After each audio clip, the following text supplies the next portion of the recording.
So welcome back to another episode back in my game. So finally आज का गुटे माने गुटे माने बहुत लॉन्ग एपिसोड है, गुटे मजेदार एपिसोड टे है। क्या कहू छमा का कहनी एटा के बियाह करो। आज वो मंदिर की चिता के लगे हैं। अबे ये ता के बियाह भी पागल है हेले मोदी जी को देना चाहिए। माधुरी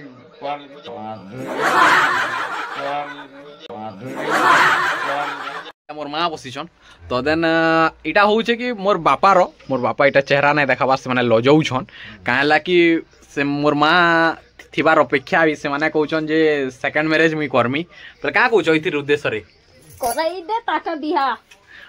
बेले करई दे ताका बिहा बेले इटा मोर माँ कहउछन कि इटा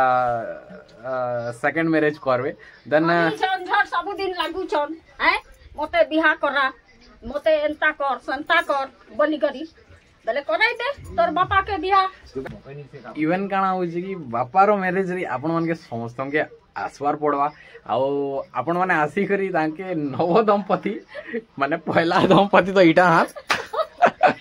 देन दुई नंबर दंपति के अपन शुभाशीर्वाद प्रदान करबे आउ like comment share and subscribe करो बेटर कंटेंट लगे डू सब्सक्राइब आउ एटा मजाक नहीं से देखू काना होचे बापार इच्छा मोर इच्छा हरि इच्छा महा इच्छा एति लगी मां बापार सब कथा पूर्ण करवार ही बेटार कर्तव्य है तो मैं करमी like comment share and subscribe करूं बेटर कंटेंट लगी डू सब्सक्राइब आउ जय मां काली।